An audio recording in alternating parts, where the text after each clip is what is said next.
today we're speaking with really some terrifically placed people to tell us about prospects to end this stalemate or not in Myanmar.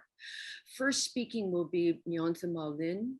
He's a political analyst with lots of experience in the public and private sector and public policy, government relations, and is now advising the National Unity Government and doing what he can to highlight the unsustainability, he hopes, of the military coup.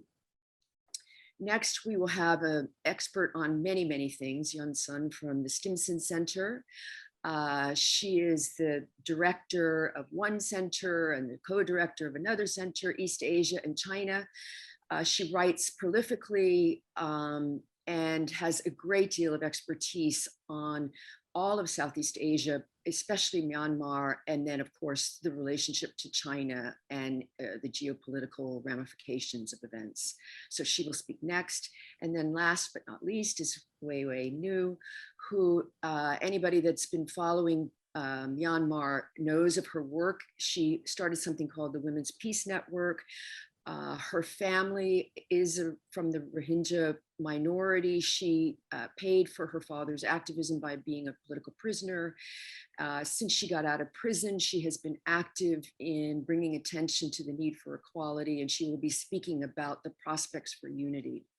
So I did that as quickly as I could because I want to get to each of you speaking.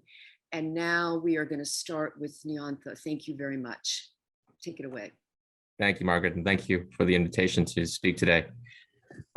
Maybe I'll start with a little bit of an overview of where we currently are, what the current state of play looks like, and if there's time, maybe talk a little bit my views on what I think could come next. I know my two esteemed colleagues will have much to add, so I'll leave the rest of it for after. I think first and foremost, we have to understand there is currently no end game in sight on the part of the State Administrative Council, the SAC, as the coup leadership has set itself up as, more recently as a caretaker government. But we also have to understand, from the perspective of the various opposition groups and the various pro-democratic forces that have come together in a somewhat loose alliance against this coup, there's also the sense that this is a winnable struggle. So first and foremost, the SAC remains unable to fully control or govern. I don't think that's contentious. The legitimacy of the coup is a constant point of concern, both internally as well as, of course, at the level of the general public. Since the coup, the economy has further spiraled, given the various, I think, disastrous policies that the SAC has undertaken. Not necessarily always targeting the economy, but certain decisions, like the internet shutdown back in March and April, that then resulted in a loss of confidence in digital banking and mobile money.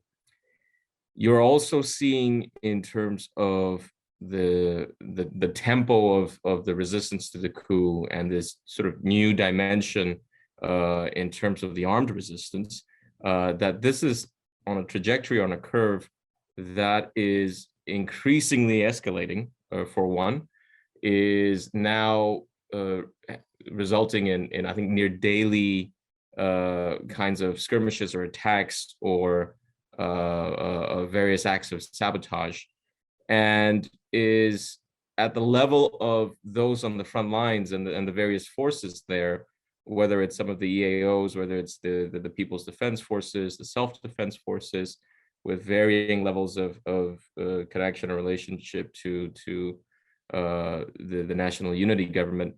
At that level, you're seeing also this continuing tempo.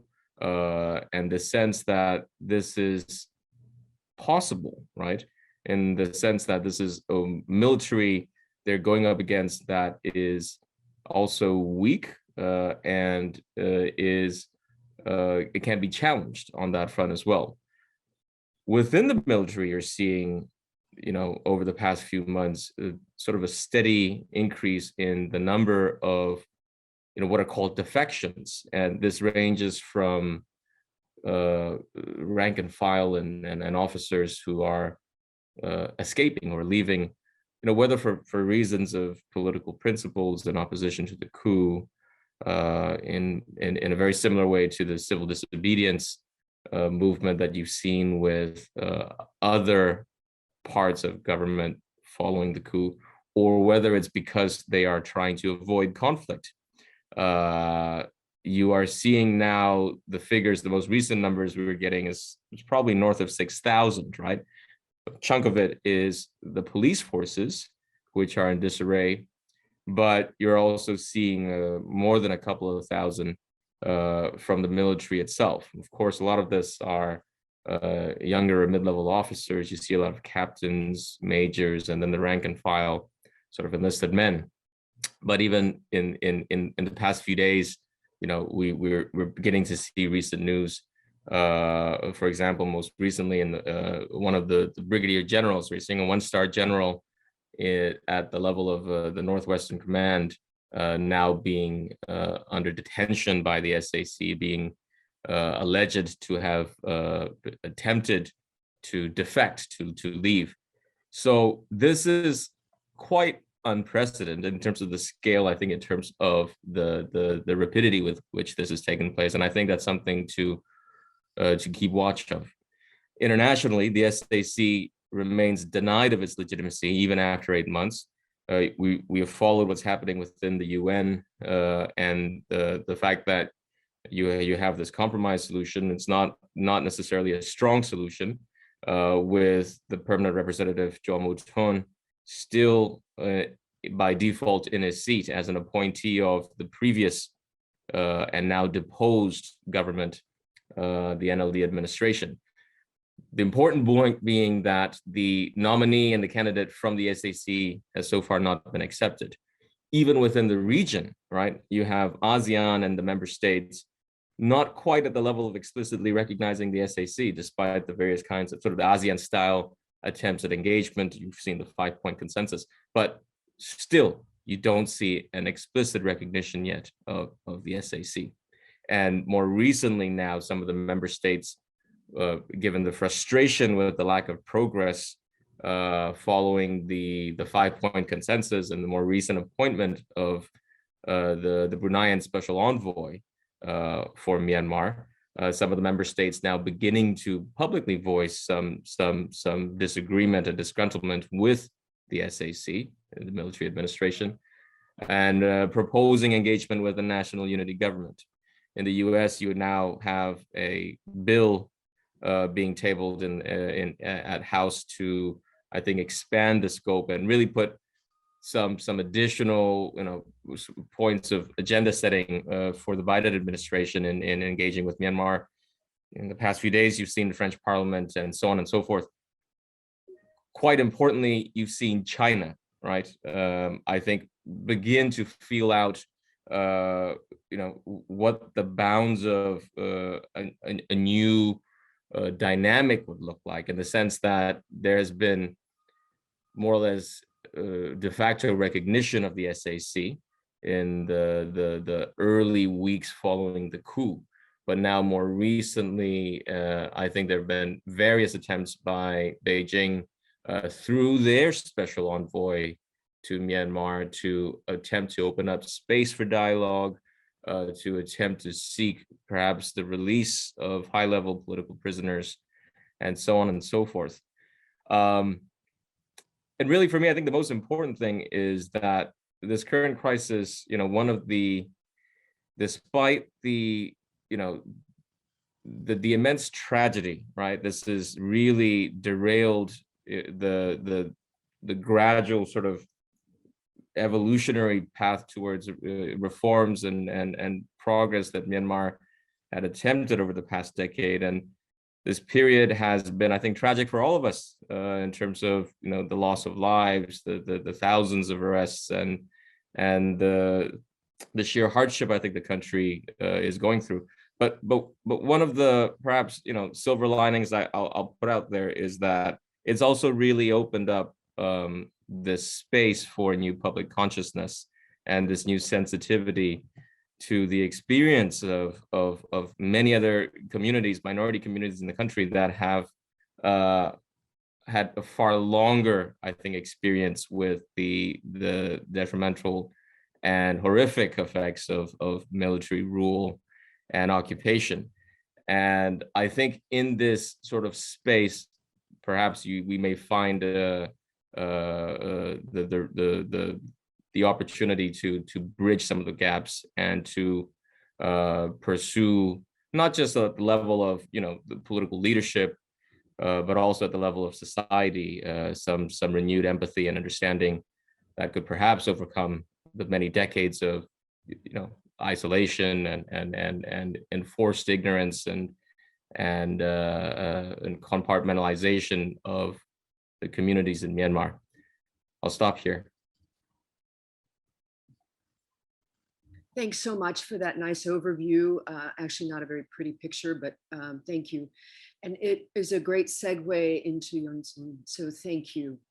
I wonder whether you agree, by the way, that China is trying to find some leverage with the junta. Thank you, Margaret, and I really appreciate the opportunity. So I'll focus a little bit more broadly as for the external relations, what different countries want, especially China and the United States, as well as the effectiveness of the ASEAN approach. So first off, I think coming to Myanmar, the current situation, there's no good solution, and there's no pretty picture. Every single direction that we look into, there's either significant obstacle down the road, or it simply represents a compromise that we're not, and the Burmese people are not willing to make. So we are dealing with an extremely difficult situation here that is, I call it intertwined with different layers of crisis and different layers of issues that makes it extremely unlikely for there to be a gratifying solution in the near future. So just to set the expectation straight, when we talk about what can be done about Burma, we need to have that sober understanding that maybe there's no perfect solution as we see it. And I guess when we talk about what can be done about Burma, the first question is what can be done about what? So for example, about the Burmese domestic politics, how maybe the question is how to deal with the aftermath of the coup. Now it has been more than 8 months. How to handle the relationship between the military government and the oppositions, and how to handle the peace process, like Wai will be talking about. If it's about the Burmese economy, we could talk about what can be done to strengthen sanctions in order to increase the pressure on the junta, knowing that the sanctions may not get us the result that we want to see. If the result is indeed to reverse the coup, sanctions may not get us there. Or we could talk about how we can still protect and safeguard the livelihood of the Burmese people after the coup and under the international sanctions. So basically, once you draw all the qualifications, it makes the path forward really narrow. And about the COVID, we could talk about what can be done about the COVID on the ground. We could talk about, for example, how to increase international assistance and on what level to increase the effectiveness and the sufficiency of the international assistance. But then it also gets into the political question as for the delivery of the assistance and the distribution of the assistance to make sure it is not unaccountable. So what can be done also depends on what we are trying to achieve. Coming specifically to the coup, which seems to be the origin of all the problems that we are seeing today, there are different proposals and different choices. I'll mention at least 3.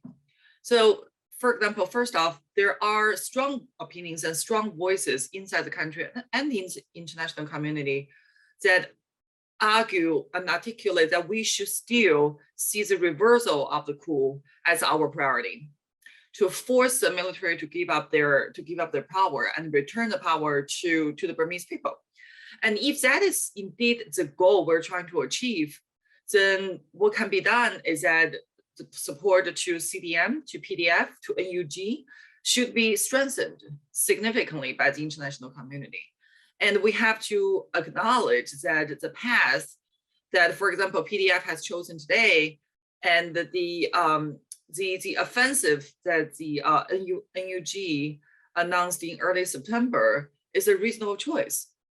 And in terms of diplomatic approach, then how to help NUG to gain that international support and recognition should be our priority. If we assume that, if we believe that reversal of the coup at this point should be the priority. Secondly, the second option, some would argue that reverse to the status quo is already impossible. That's out of the question. We cannot return to the pre-February 1st status quo, or the status quo ante, as people have been talking about. But like Nyantha just mentioned, what might be possible is a coup against the coup, or a coup within the coup, which means that the internal changes within the Tatmadaw, within the Burmese military, should be intensified in order to force Myanmar line as the political head of the military government to keep up the power. And if that is indeed what we're trying to achieve, then what can be done, or what should be done, is to identify, cultivate, and support the progressive voices inside Tatmadaw. Whether that's politically and in terms of security feasible is a different question, but at least that should be the venue that we're seeking. And then there's a third voice saying that, well, this coup basically showed the world and showed the Burmese people the bottom line, or the maximum boundary for political reform in Myanmar before the military returns to power with a coup. And the conclusion drawn from that assessment is maybe the most feasible way for political liberalization in Myanmar lies in the incremental reform, that the kind of reform that we saw under previous President Thein Sein from 2011 to 2016. And if we believe that is the path to go, then maybe what happened under Thein Sein would be the best scenario, or the best result that we can hope for. So that would be a political reform that's dominated by the military, and with significant respect to the privileges and special political status of the military in the Burmese domestic politics. If that is indeed the goal, then what can be done and what should be done is to rapidly, well, to basically expedite and speed up this power transition period in order to cultivate the next, the speedy happening of the next general election. And with the understanding that, well, everyone knows it's not going to be a free and fair election, but to have an election might be better than not having an election, and to have a reformist government that's dominated and protects the interest of the special privileges of the Tatmadaw is better than having the military government as we see today. So if that is indeed the goal, then we need to reserve the strength and the legitimacy of the political opposition to keep the seeds of the revolution. And then from the external point of view, how to promote the expedited happening of the general election, and to promote the justice and the freedom and fairness of that election will be the option that's in the card. It's worth to point out that these three paths do not have to be mutually exclusive. In fact, they can go in parallel. And when we cannot achieve the highest goal, say reversal of the coup, then we could seek other approach to still aim for the political progress that we want to see in the country. So it's not necessarily a yes or no or black or white question. At the beginning of in the aftermath of the coup, one question that people cared about is whether there's a military option, that whether there's a military intervention in the cards by either great powers or by even UN Security Council. But now it looks like increasingly unlikely and improbable for there to be even a UN intervention. What that means is that from an external point of view, the issue of Myanmar has returned to the path of a political solution, or maybe not a political solution, but political mediation and diplomatic mediation. And we're looking at a real prospect that this will be a long game. And honestly, this will remind Myanmar watchers of the 5 decades that Myanmar experienced from 1962 to 2011 under military governments after one junta after another. And that should also serve as a sobering indicator and sobering piece of evidence that we must remember, whether we're talking about political reform or economic reform in Myanmar, they all happened in the past 10 years. If we put the past 10 years in the overall history of the country since 1947, the overall majority of the history was still under the military junta. So if we bear that history and that political reality in mind, maybe that will give us more realistic understanding about what can be done today.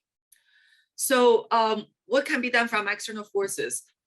Most of the most conspicuous external maneuver or external mediation now happens on the ASEAN level. That's a regional level. ASEAN reached the 5-point consensus back in April. And now we do have an ASEAN special envoy from Brunei to focus on Myanmar, but he has not been able to visit Myanmar so far. And that raises, like Nyantha mentioned, that raises questions from ASEAN countries that how much leniency and how much legitimacy or how much diplomatic leniency we should really afford the military junta. We're seeing some movements in that aspect, especially because now the SAC has rejected the ASEAN Special Envoy's request to meet with Aung San Suu Kyi. I think that's going to put ASEAN in a reactive position or in a reactive mode as for how ASEAN should respond to the stubbornness of the SAC. But then again, coming to sober understanding about ASEAN, I think it is fair to say that most people do not bear a lot of hope or high hope for the ASEAN mediation because of the kind of organization that ASEAN is, based on consensus, with different views and different opinions, different considerations among member states. It's very difficult for ASEAN to, so to speak, have teeth coming to Myanmar. But to have the regional mediation, at least is one channel and one platform for the messages to be conveyed. In comparison, we can take a look at what U.S. and China has done.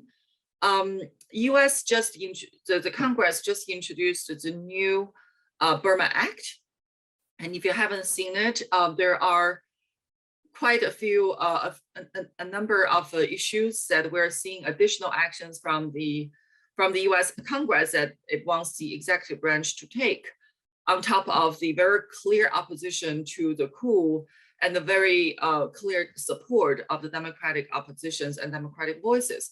So these actions include additional sanctions related to the coup and people who have supported the coup. It includes the prohibition of imports from the Burmese gemstone sector because of the coup again. It also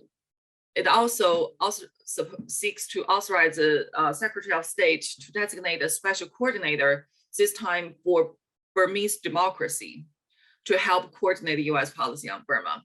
And the new Burma Act also calls for greater UN sanctions UN actions against the Burmese military in response to the coup.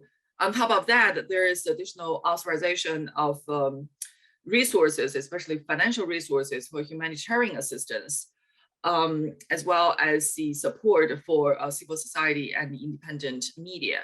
So I think the US has made it very clear that other than its opposition, in response to its opposition to the coup, US is lining out a clear path that combines sanctions on the military and support to the civil society and democratic voices in order to hope for more progressive movement inside the country. But in terms of diplomatic channels, the direct pressure from the United States so far has not been able to reverse the coup. And I'm personally pessimistic that the US will have either the resources or the bandwidth to focus on Myanmar to take the actions that we see a lot of CDM supporters are calling for on social media. So for example, military intervention, I simply don't think that is in the card. Last but not least, there's China. The Chinese view has been quite consistent on this, in fact, after the coup. The Chinese has been hoping, and they still hope, that there might be a possibility for political deal between the SAC, between the military and the NLD. So I think the Chinese perception is based on the assessment that SAC's coup is successful, but the aftermath of the coup has not been stable, and the country has been thrown into chaos. So although Mya Lin might claim that, well, we were victorious and we were successful with the coup, but coming to the governing of the country, ICC does not seem to have a clue. So, and like Nyantha also mentioned, that the legitimacy question for the SAC is continuously going to be a challenge for the SAC, no matter how they cite the 2020 election fraud and how they cite the constitution. They simply don't enjoy that legitimacy. So if SAC wants to have or Mya Lin wants to have a graceful exit or to have a step down, then in the Chinese view, to have a political deal or political compromise with NLD or with Aung San Suu Kyi herself may not be the worst case scenario for the military. It could actually offer them some type of compromise that will both address the military's concern about their infringed benefits and infringed political privilege, but at the same time also return some of the governing power to the NLD. And in order to convince both sides, the Chinese has mobilized the diplomatic resources and diplomatic activities to try to convince both the Tatmadaw and the NLD to think about the deal. And the fact that the Chinese special envoy tried to seek a meeting with Aung San Suu Kyi during his late August visit to Myanmar is precisely because of this purpose. So, but we also know that so far Mya Lin has been quite belligerent, and the Chinese are extremely frustrated that they don't really have a good way to strong arm Mya Lin into a political negotiation with Aung San Suu Kyi. And if ICC says no to the Chinese proposal, it's not that China doesn't have influence over ICC, but the question is what can China influence ICC to do? That if Mya Lin believes that to stay in power as a head of the ICC is determining the path that he has made a decision to take, it's very difficult and improbable, I think, for China to take a direct interventionist position to force him to change his position. So I think what China is trying to do is to look at the next election, which I think currently is being scheduled for the August of 2023. So what that means is China is trying to preserve the legitimacy and preserve the livelihood of NLD, to ensure that NLD will remain a legal political party to continue to play a role in Burmese politics instead of being completely labeled illegal and disbanded by the military government. And the recent indicator of that position of China is to invite the NLD to participate in the political dialogue between the Chinese Communist Party and the political parties in Southeast Asia. Many reporters have asked me what that means. And my reaction is what that means is Chinese Communist Party is telling SAC that China sees NLD as a legitimate political party and is a partner of China. So China does not support the dissolution or the declaration of NLD as illegal.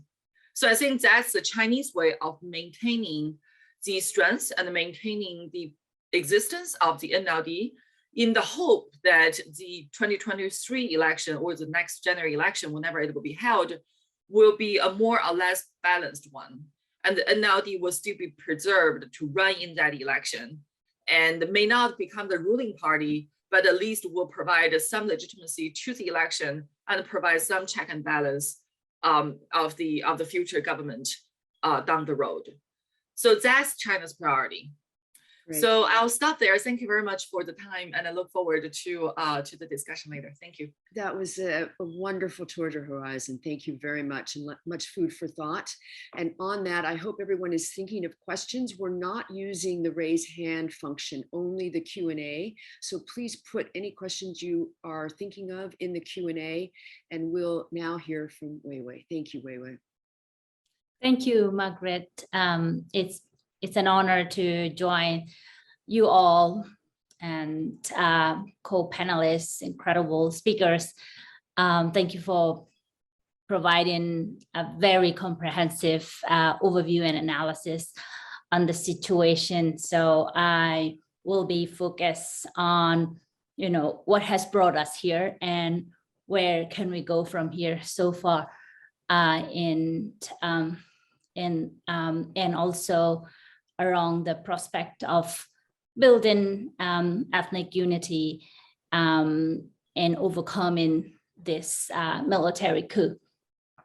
The UN Office of the High Commissioner on Human Rights at the United Nations Geneva just issued a warning and alarming situations of the human rights catastrophe in Myanmar, and the concerns over the intensifications of attacks against the civilians across the country. I'm sure you all have been hearing news on the killings and all forms, many brutal forms of abuses, disproportionate attack against the people defense force or even the civilians and villages by the military juntas. These situations broke my heart. It's the stories that I have heard in 2016 and 17 from Rakhine State. This was exactly what people would call us and tell us what was happening in Rakhine State every day, how the military raided to their villages and started to attack civilians indiscriminately and arrest people, kill people. And there are many people who have been arrested and they have never received their even dead bodies. These are stories of the Rohingya family members, families in 2016 and 17. Unfortunately, they didn't have this much level of internet or the devices to report all the situations back then. Partly because most of them are poor, and also because in most cases, the military junta in those days have seized telephone devices from the Rohingya populations.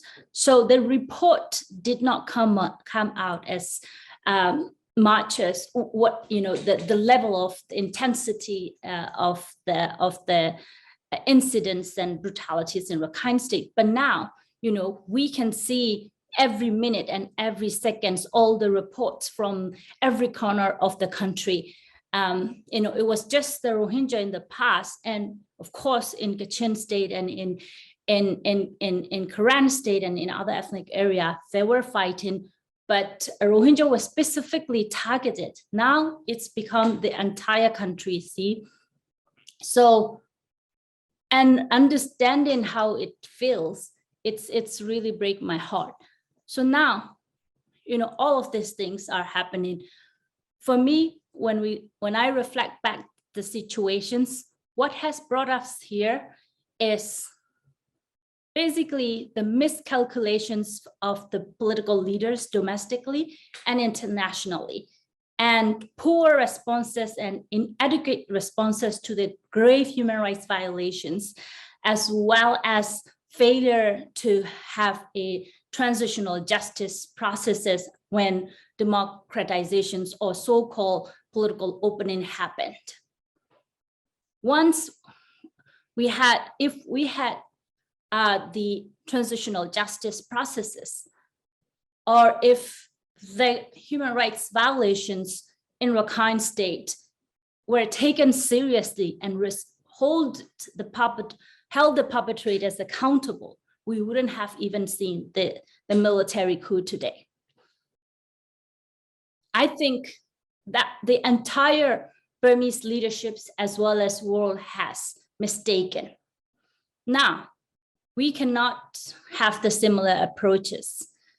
So both domestically and internationally.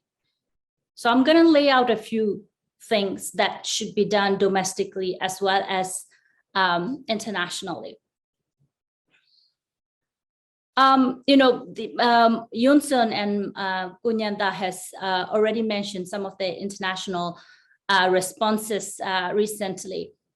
And I think what is more, I mean, it was really impressive to hear Yunsun options and or scenarios that has given explained to us. That was quite impressive. In my opinion, what is important for the international community actually is to listen to the communities, to listen to the people of Myanmar, what they want, not that what they think is right for the country, but what people of Myanmar want is the most important thing. Right now, when you look at the situations on the ground, there is a highest level of political consciousness and alertness. People are so alert to the fact that they don't want these military institutions in politics anymore. And they would not forgive the military's abuses, military perpetrators like before. This time is the end with the military and the people of Myanmar. Now people are envisioning a new politics and new future for the country. And that political demand and that visions from the public has to be taken seriously by both domestic political actors as well as international actors. Otherwise, we will be repeating the same mistake again and again. What I'm saying is we need to listen to the people of Myanmar and support their cause. And that's how we can fix the things.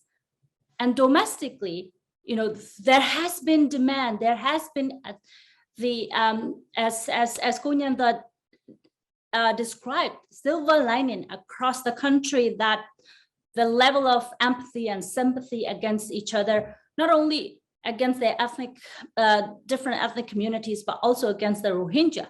For the first time ever, public on the ground are showing their sympathies and apologizing by their own without even having been told by anybody or leaders.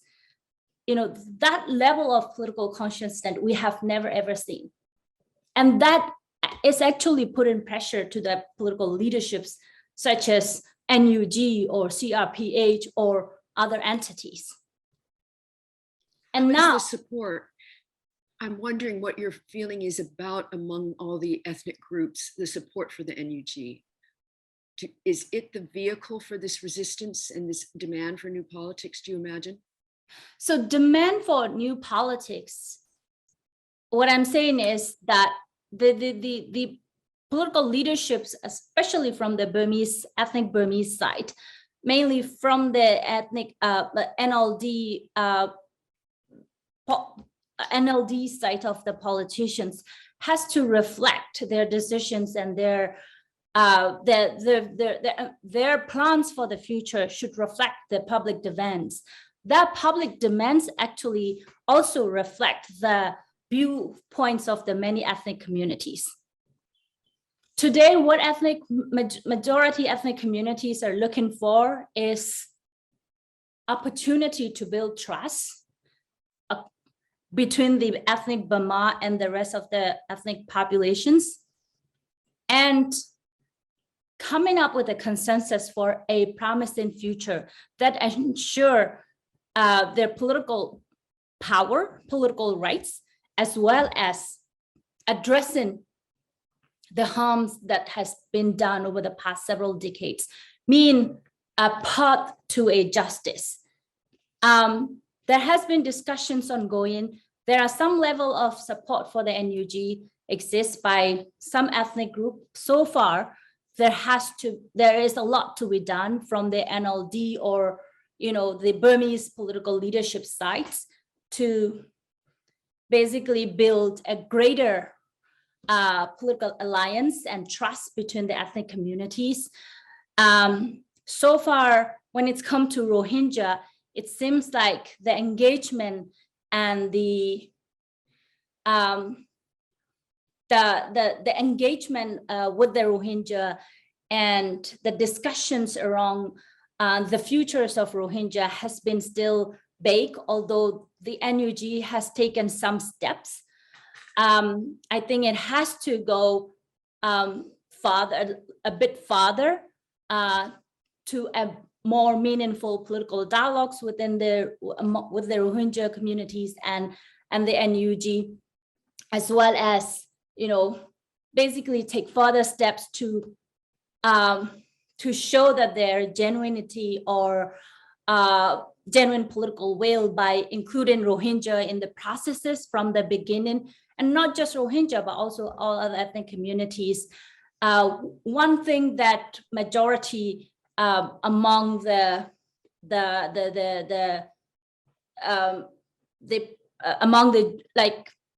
movement, apart from the leaders, political leaders, are looking for is a collective and inclusive political leaderships for a inclusive federal democratic union. So far, it seems like it's getting there, but it's not yet there. So there are a lot to be done. Right. So thank you very much. It's hard to actually get all these groups together to speak when there's a military coup going on all around them. But anyway, Yunsun, I didn't get to see your message, but I think you want to weigh in on what Weiwei was just telling us. Yeah, so because I have worked quite significantly on the EAOs, the ethnic armed groups, especially the ones on the Sino-Myanmar border. So I just want to raise a point about the EAO's position when they look at the coup. Of course, the EAOs, they have their grievances from the past 7 decades, and the primary party that they have the grievance towards is the Burmese military. So in that sense, I would say that NUG and the EAOs, they should share a commonality coming to their goals and their enemy and their threat perception. But I'm afraid what has happened in reality is that we're seeing 2 types of reactions from the EAO. The first one is some EAOs are simply sitting on the wall, like the Wa and the Mongla and Kokang, and well, maybe not really the Kachin, but really for the primary members of the FPNCC, we're seeing them keeping a wait and see attitude, because they practically have their own independent kingdoms under their control. So the military coup, does it really affect their livelihood? Probably not. So we're seeing one group of these EAOs not really taking a position about the coup and not really working with NUG. So we see the organizations on the Thai border that have demonstrated a higher level of interest in at least having a conversation with NUG. But I'm afraid that there is of course, once there's a coup and the NUG is a public face of the pushback of the opposition, we have a very Burma dominated narrative that this is Burmese people against the military government. Well, who are the Burmese people? And who represents the Burmese people? And Burmese people have different views, right? And the ethnic minorities, their view, I think, is particularly important because it differs significantly from the views of, at least in my observation, differs significantly from the views of the Burma majority population, in that the ethnic groups, they see their interest is federalism, eventually protect their own political rights and their economic well-being. So therefore, for some of the groups, the key question is that what kind of power sharing plan that AUG is willing to offer to the ethnic minorities. If they are going to be on the same side, then they need to have a shared goal. But do they really have the shared goal? That's I think that's a critical question here. I just want to provide that that observation. Thank you. Yeah, Nyantha, would you weigh in? Do you think the NUG has what it takes to listen to the rest of the people in Burma besides the Burmese majority?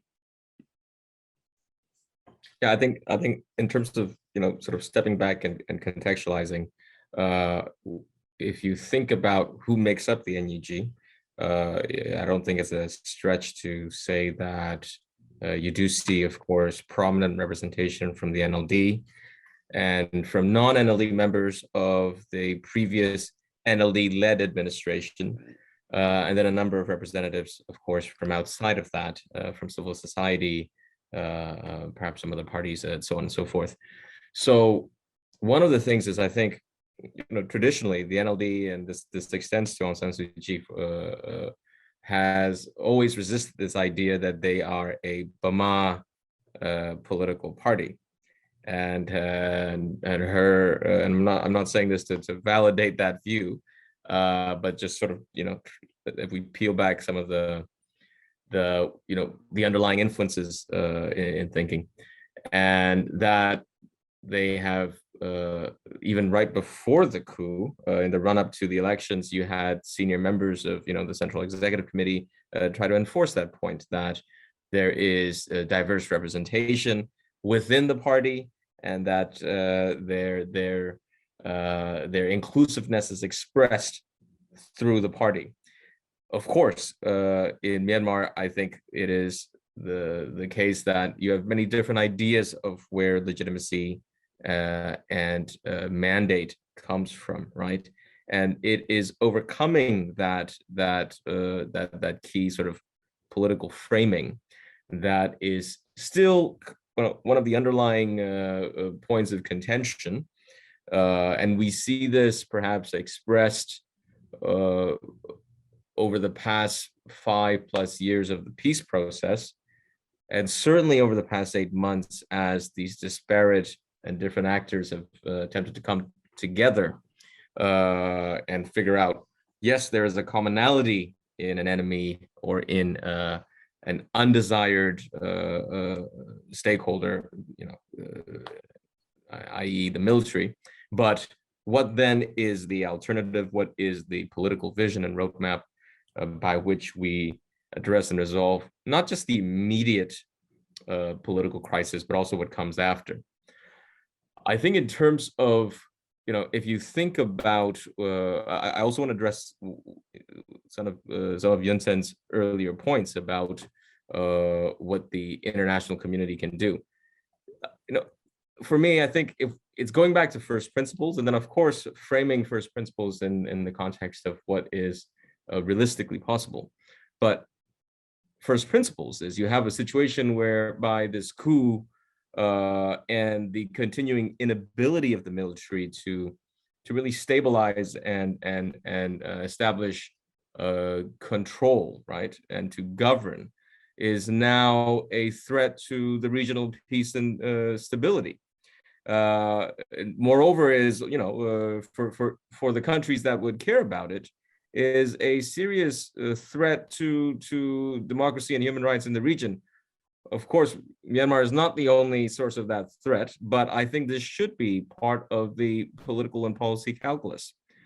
The sheer, I think, spillover effects that will come as this gets more protracted are which is what we're already beginning to see, the displacement of people internally, but now also increasingly externally.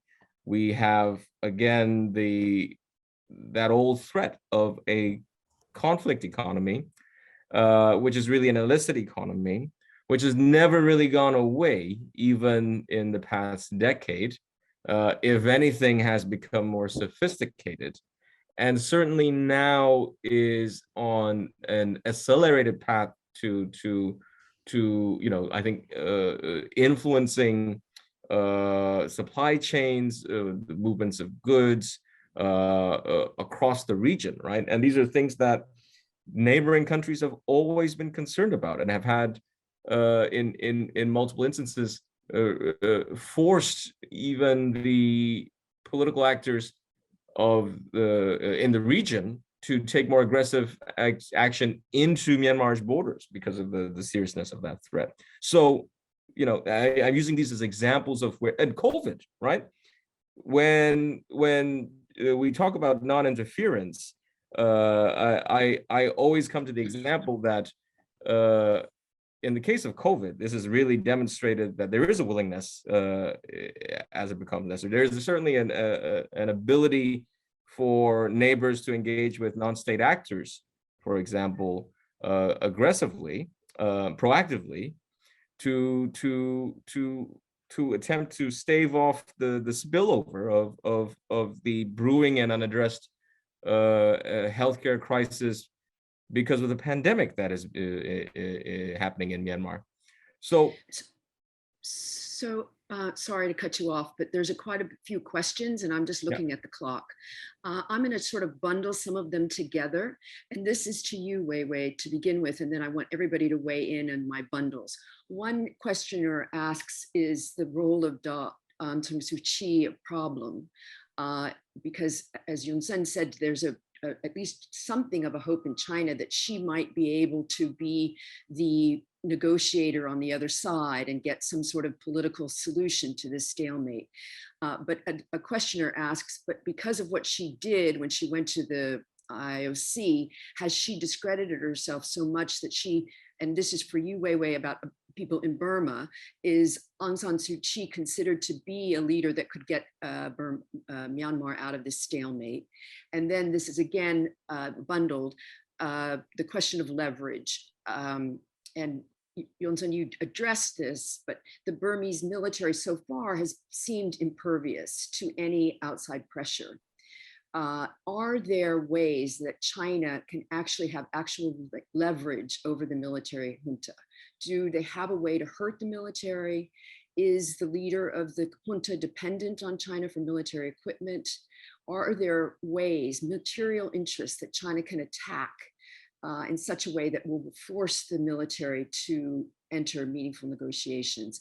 This is asked because it seems that that's the only basis for bringing the military around to any negotiated endgame. So Wei Wei first, then Yun Sen, then Nyantha. Is that all right? Sure. So right now, the military coup and the COVID are the deadly combinations against the people of Burma. Let's face the reality here.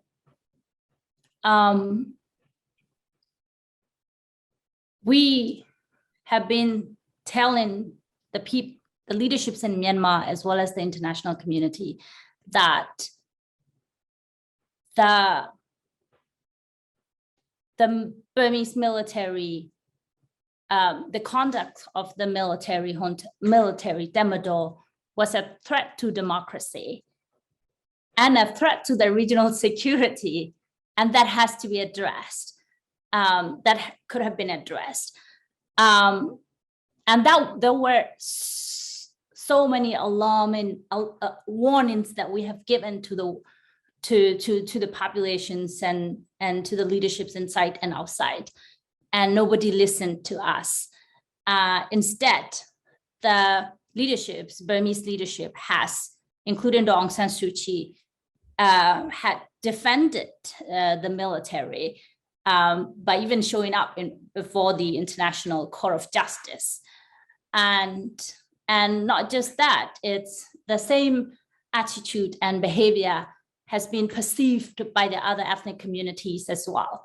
So over the past 5 years, under the leaderships of the NLD, the trust between the Burmese majority Burma and many ethnic community has broken.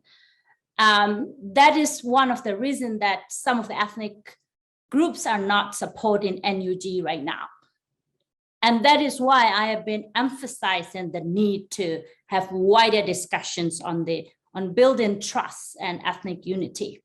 So now, what people are thinking in Burma. Yes, majority Burmese people still love and cherish Aung San Suu Kyi, see her as political leader. But we are also hearing different stories, especially among the young active leaders.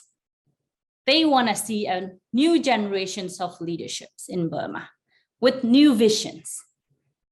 Sometimes there has been discussions even and saying that once Aung San Suu Kyi, if she come out and compromise with the military, then that decisions might not reflect what they are looking for a future of the country. There has been worries among the younger generation activists and protest leaders around this. So I think there should be a wider discussions around political leaderships. And that is why I think I bring up the issue of the discussions around a more inclusive and collective leadership, not just relying on one person or one individual. So there should be a need to nurture a collective leadership across the spectrum and ethnic communities. I think that's how we can move forward. Right. Yun-sun? Great questions. Yeah, I've been asked this question a lot by reporters and political foreign governments as for what China can do. So, like most of the issues in Myanmar, once we lay out the boundaries and set out the principles, the paths become extremely narrow. So with the Chinese policy, well, one, the Chinese have a non-interference principle in their foreign policy, which means that they at least cannot publicly and overtly interfere in the domestic affairs of Myanmar. What that means is that, first of all, military intervention is out of the question. I've been asked by reporters that, oh, is China going to send troops? I was like, well, send troops to do what? That we have seen the Chinese military sending troops to evacuate, for example, Chinese nationals from Libya and from Yemen. But I haven't seen a case where the Chinese send a military intervention to another sovereign state in order to set straight the domestic politics of the country. Talking about the level of discomfort, I would say that North Korea makes China much more uncomfortable than the Burmese ever have. So even in that case, we don't see China applying either the military intervention or economic sanctions on North Korea. So if the assumption is that, well, China can send troops or China can interfere, and then I guess my question is to do what? To have a stabilization operation, to stabilize the country, or to take over the power and hand it over to whom? So I think this idea about the Chinese direct interference is a not very well contemplated formula. It sounds very direct and gratifying emotionally, but when we look at the political reality, it's not really in the cards. Then there's a question as for whether there is a tacit influence that China can apply. And I think that's where we're really talking. What kind of leverage and influence that China can levy upon the military, upon the ICC and Myanmar line. But here, the justification gets a little complicated, because I think now everybody agrees that, well, we're against a coup. Coup is absolutely unacceptable. But I think people tend to forget that the coup is not just, but it had a cause. I'll repeat, the coup is not just, but it had a cause. And I think the Chinese, when they look at the domestic politics of the coup, it sees things quite differently. First, given the Burmese military, well, Burma has been around for 7 decades, and more than 5 decades it was under military government, under military rule. So the Tatmadaw has had an intrinsic role to play in that country, no matter how much we don't like it. That role cannot be eliminated, or at least not in the immediate future. And when we push really hard to remove it by force, we end up with a coup and a pushback from the Tatmadaw. So I think the second issue about the cause of the coup is, I think for a lot of observers, whether NLD had pushed the Tatmadaw too harsh before and especially after the 2020 elections is a question that will be subject to debate for a long time to come. That could NLD have identified and adopted a slightly different approach that offered Tatmadaw some face-saving way in the 2020 after the 2020 election, without not saying that NLD provoked Tatmadaw into the coup. That's not the narrative here. But I think at least whether NLD could have adopted a more flexible and a sophisticated and nuanced strategy toward Tatmadaw during that period of time, I think is a question for a lot of people. So I think for China, what that means is that they see the coup as unjust. It should not have happened, but they do see that Tatmadaw did have a cause.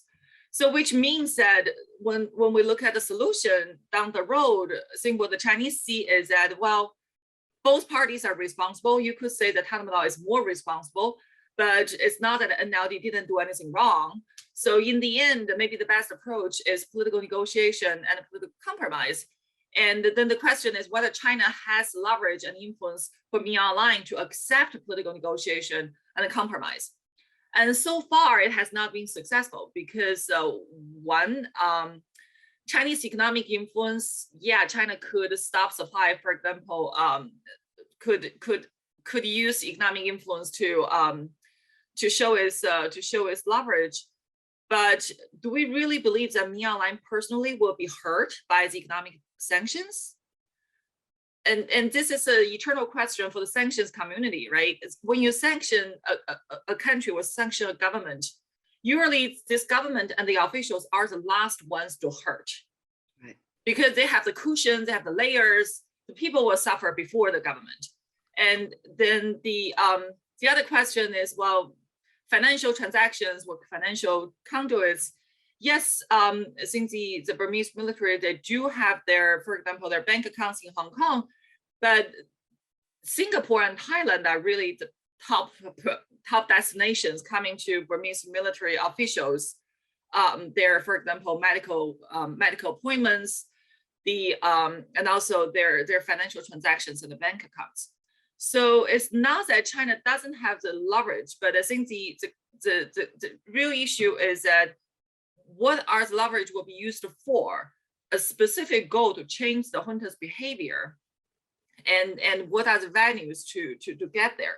So the picture is much more complicated, I would say. The Chinese are showing its displeasure of Myanmar Line very clearly by not blocking Zhuang in the most recent UNGA. Some people call it a compromise or cooperation between US and China. I actually don't think it is a cooperation. I think it's just a convergence of the Chinese position, Chinese frustration with Myanmar Line, and the US opposition to Myanmar Line anyway. So I think there are these channels of diplomatic channels, but for China to apply either the big guns, the military intervention or economic sanctions, I just don't see it happening because the picture is much less straightforward than that. Thank you. Thanks. And Nyantha, do you want to weigh in on that? And then I have 2 more questions to get to. Right. So very quickly, although there are all kinds of institutional context that in the lead up to the coup, really into the past couple of years, right around the peace process, around the decision to go to the ICJ. On one hand, while Aung San Suu Kyi was being, the state councilor was being rightfully, I think, criticized for her decision to defend.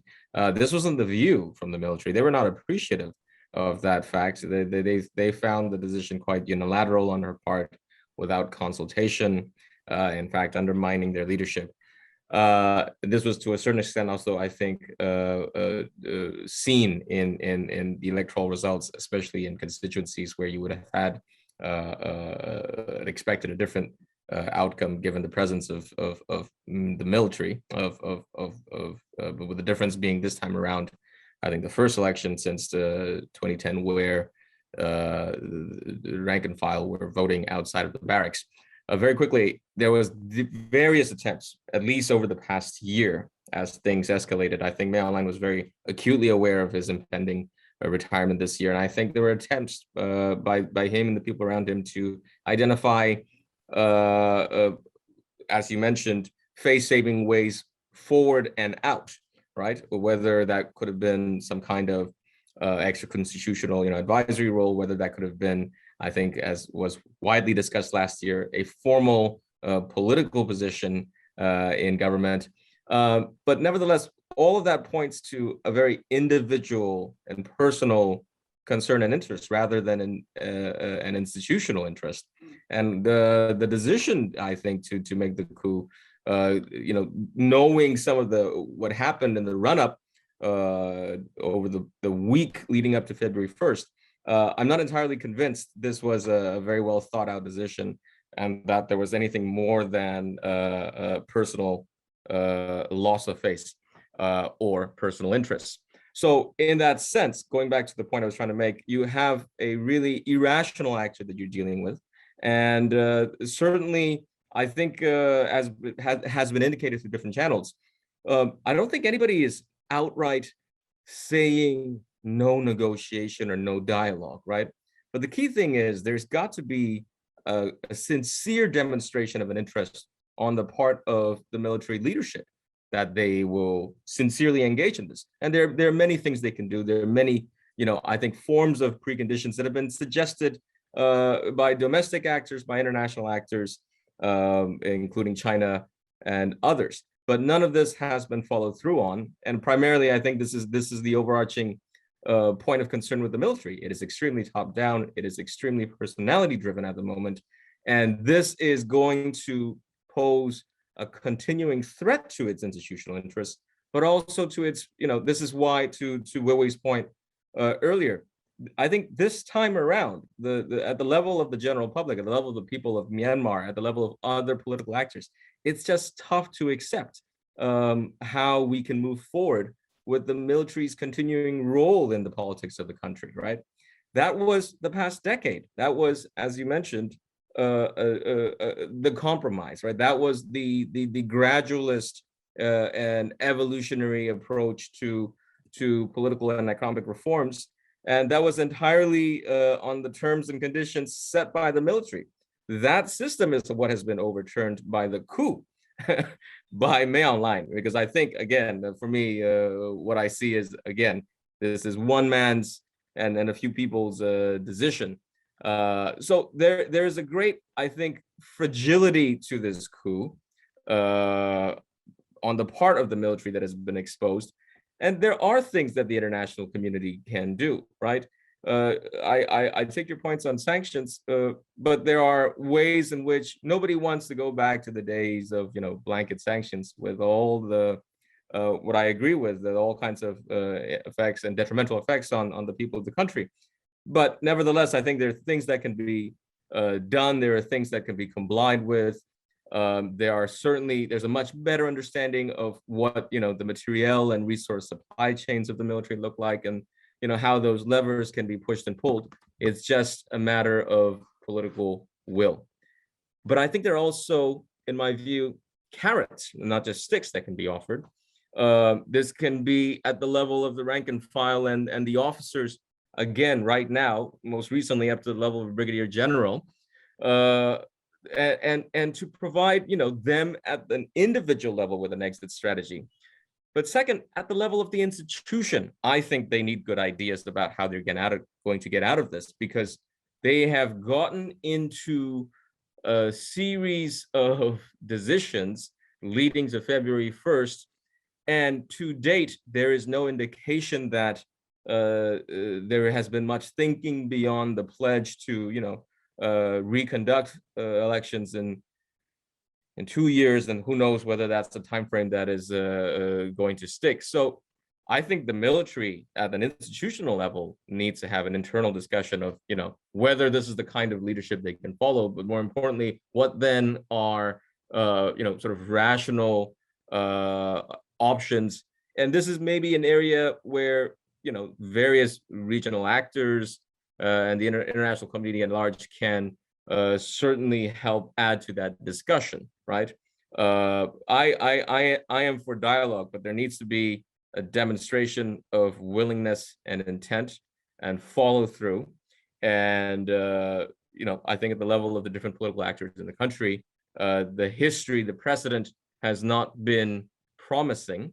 So if this is the time to do it, I think it would be good to see that that shift internally. Thanks. I will stop here. Thank you very much. The difference of opinions and the perspectives on this panel are fantastic to show just how complex this is and why it's such a stalemate. And the big elephant in the room is the strength of the resistance and different levels of looking at the resistance.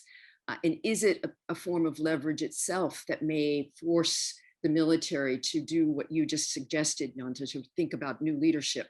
I don't know. But so I'd like to have all of you tell me a little bit about what you think the strengths and weaknesses of the resistance are.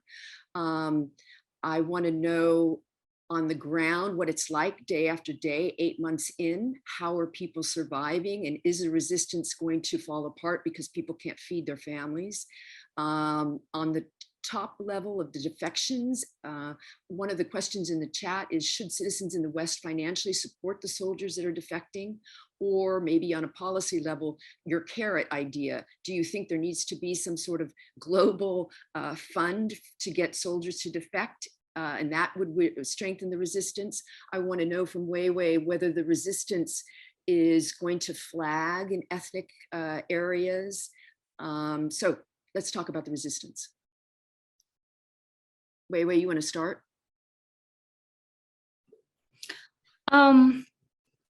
So for me, it is incredible to see the resistance movement, civil disobedience movement, both in nonviolence, and now part of it is, I guess, resistance. In many forms has been ongoing for over 8 months now, and it's incredible.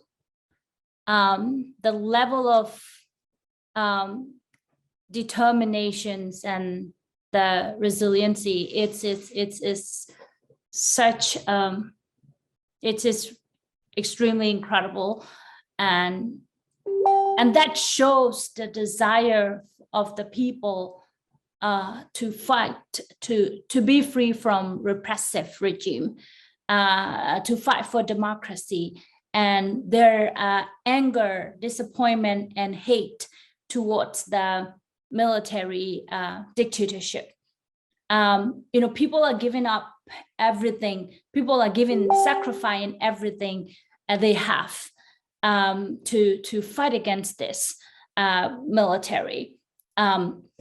So I think this is something that we have to acknowledge and respect and support. If at this point, if the world is not supporting these people, this determinations and commitment for freedom and human dignity, I think, it is going to be really, really difficult for us. And we will see, we are going to be seeing really, we're already seeing human rights catastrophe, and we are seeing a bigger catastrophe, the human rights catastrophe, and really horrible atrocity crimes.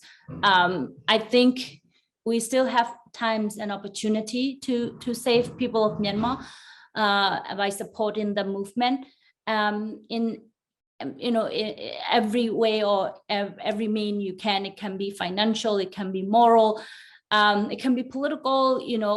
There are many, many ways that you can support. And at this point, what we need is support for the movement, for the resistance, for the people. And there will be, we are already seeing not only that the political crisis and the human rights catastrophe, we are going to see humanitarian catastrophe too. Before too late, we cannot just wait. We just need actions, and that actions actually require, I must say that I would slightly maybe correct what Yunsun was saying.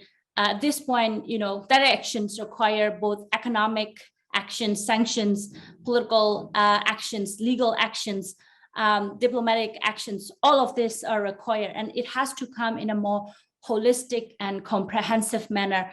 When we're talking about economic sanctions, we're actually, I think Nyantha mentions about it, we are actually talking about targeted economic sanctions against the military leaderships and military businesses.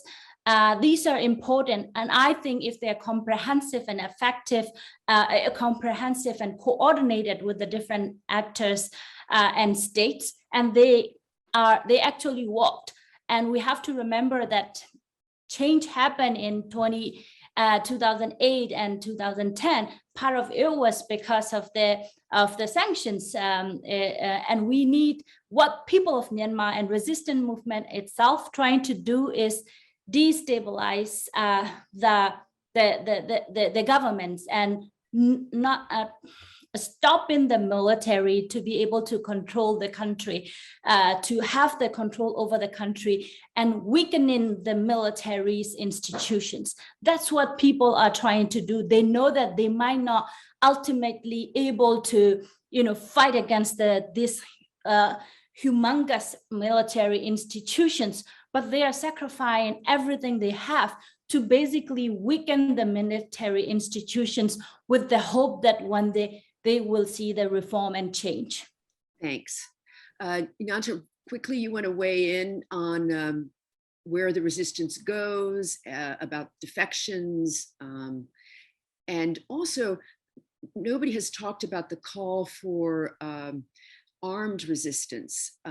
Is that something that should be pushed by the NUG, and what's the state of play of that?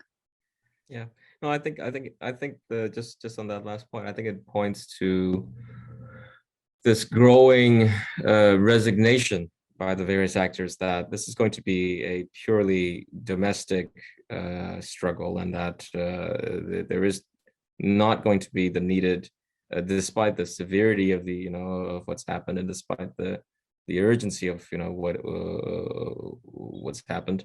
I think it points to that resignation that it will be the people of Myanmar that carry the weight of pushing back on this coup. Obviously, the announcement has created all kinds of difficulties for the NUG as an opposition actor, but it has also been, I think, quite strongly and eloquently defended by the NUG's foreign minister Zemaun, pointing to the different sort of and immediate challenges that were coming down the pipeline from the military, that indicated the growing pressure that required them and domestic pressure from the various actors to open up that as a formal decision. Now, I think I said at the beginning, the announcement itself doesn't necessarily signal a big shift in the tempo or the course of what has happened with armed resistance. That will continue on its own trajectory. These are bands of young, recently trained, inexperienced, and just purely motivated by principle, the PDFs that are going up against what should be a more experienced, well-equipped military. So am I concerned? Yes. But having said that, as we actually look at the incidents on the ground, it's surprising, and I don't have a full answer for this, but at the level of ground level conflict on those skirmishes, and I'm in no way celebrating war, but you are also seeing the PDFs achieve significant success. against the military. And you are seeing what should be that more experienced, better equipped institution struggle to deal with multiple fronts of conflict being opened up. This is posing, I think, questions for the region and neighbors as well, as I mentioned, because I think the traditional sites of conflict are no longer limited, right? If I were China, it is no longer just about ensuring stability and security with the different actors, non-state actors in northern Rakhine and northeastern Shan State, but all of a sudden you now have the Central Valley, the Burma heartland up in Sagaing and Mandalay become a new front, right? It's similarly that would be the case for Thailand, reliant as it is on the 2 decades old gas pipelines that supply energy needs that now are looks like getting close to sides of increased insecurity and conflict. So this is, I think, the difficult part to pin down. Why is the military so challenged on that front? I'm not saying the military is weak, because the military certainly has advantages that none of these, bands of resistance do. They have an air force. They have really, I think it's the artillery that matters. And at some point, recently they've demonstrated the willingness to deploy this on purely civilian targets, right? They have artilleried civilian populations and settlements in Chin State and Sagaing. So there's certainly no hesitation to deploy large arms. And as of course, where we can attest to, this is certainly not the first instance in the military's history. It's just that it's being conducted at such a broad range, affecting such a broad spectrum of society. And this is going to be protracted. It's going to be tragic. And this is also why I think there needs to be a serious urgency in thinking through what needs to happen. Thank you. Nyantha?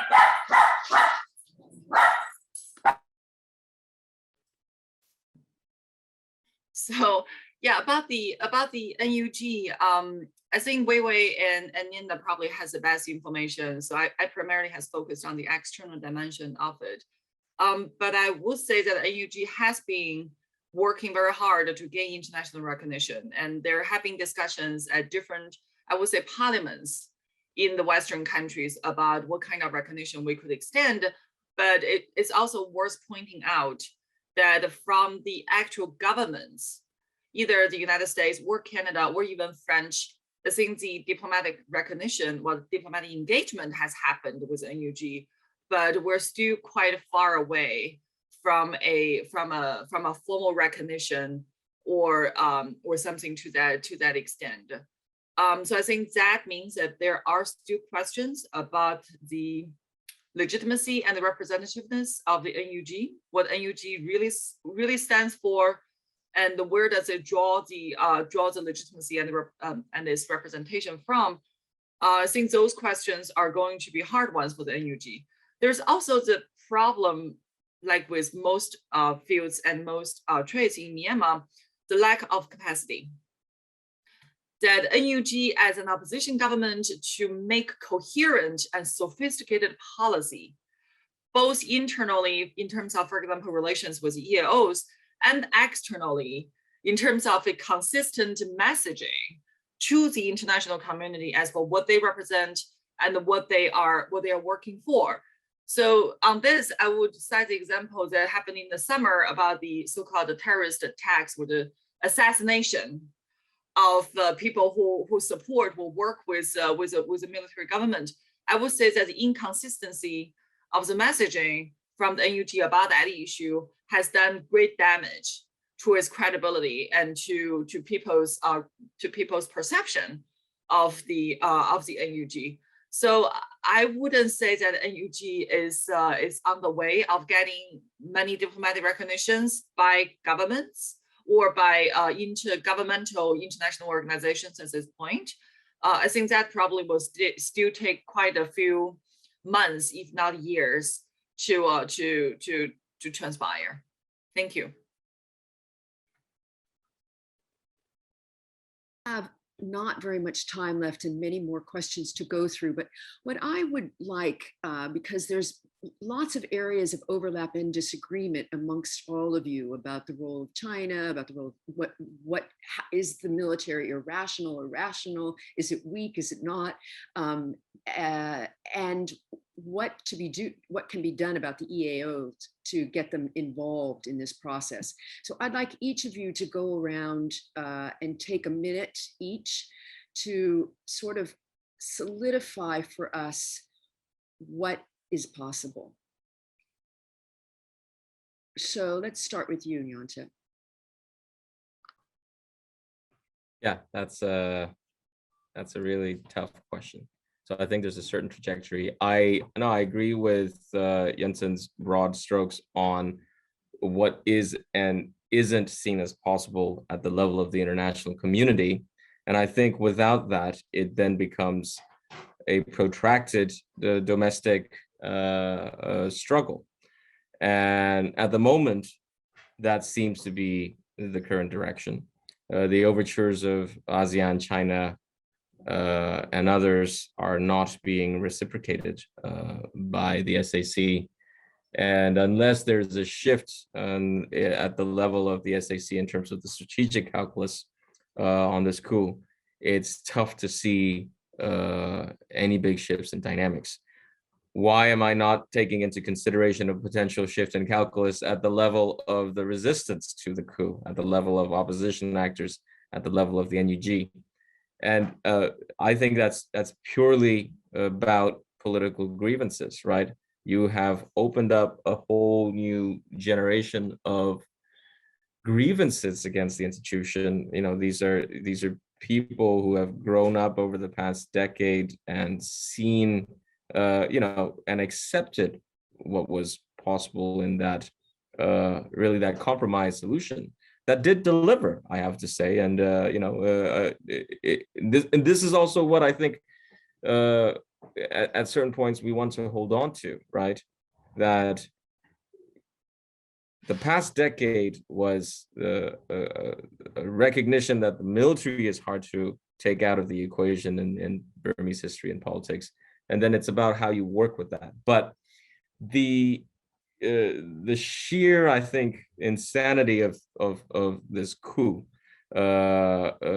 really challenges the ability, I think, of the people of Myanmar to accept that as a given.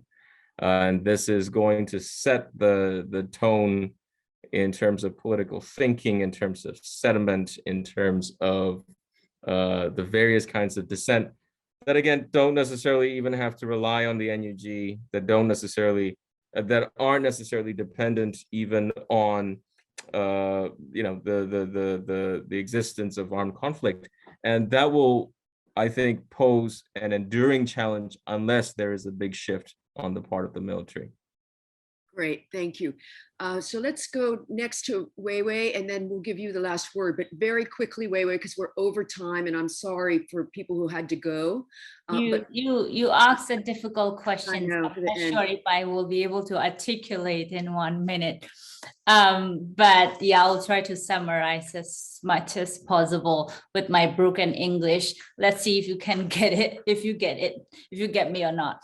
So I think what is important for us is that to acknowledge what the reform, so-called reform for the past 10 years was a failure. And dream to go to that status quo, it's bringing to country to the to another dark path, and that is what need to be acknowledged by some of the dreamers that we are seeing today, mainly because yes, that reform was designed by the military just to secure their power and to control the power, all right? And they have already shown that for them it's not enough, and they are going to stage a coup. They take over the power, and now they want a total control, and they are showing no interest for any sort of dialogue at this point, right? So I think what is important is to acknowledge what has happened was a failure, and we cannot have the same approach again and again, like lowering the standard and waiting for the military by appeasing them to be able to come up with a sort of compromise and dialogue. And it is not happening in the next 5 years or 10 years, period. That's what I see. And then, and lastly, about one thing, okay. One other area that we need to understand is that this is not just about the fight against the military dictatorship. What we are facing in Burma right now is the military coup, fight against the military authoritarianism. At the same time, there are other two parallel crises that we have to address along with this fight, which is the political conflict among the ethnic communities and the Burmese political leadership. So that is one crisis, a major crisis that we haven't been able to address for the past 60 years. And now it's because of that failure to address that political crisis, now we have created another level of a crisis, which is the human rights, the record of human rights and the international crimes that has been committed and ongoing. In this movement, the leadership in this movement, whether from the Burman or ethnic, when we envisions for new future, we need to address all of these three issues together. We cannot isolate and bring, go for one issue, like let's say the military coup, and then forget about other things and later, and we're not able to achieve anything. Okay, thank you. And Yun-Sun, before, I'm going to have Yun-Sun close us off, but I just want to thank all the panelists. And by the way, if you want to stay on after we close the recording, please, I'd like to speak to you. But Yun-Sun, over to you to. I'll be very, very short. What is possible? Everything is possible. But right. What is probable? Not everything is probable. I would say what is most likely is a continued stalemate, as Nyantha and we both talked about, till and even till after the next general elections. So what will happen most likely is from the United States and from the West, there will be continued support of the democratic voices and civil society organization or civil society voices inside Myanmar. And by China, what most likely is a continued call for political reconciliation and for political compromise. And we probably will even see some pressure being applied on Myanmar in that direction. And by the international community in general, I would say that we probably will see ramped up humanitarian assistance to Myanmar, given the crisis that we're seeing. However, those assistance will be divided along the lines as for whether you give the assistance, whether you work with SAC or not. Yes. So there's going to be a division of that as well. So I'll stop there. Thank you. Thank you. Thank you very much. It's sad that there is no end to this stalemate in sight. Thank you all. I really appreciate it.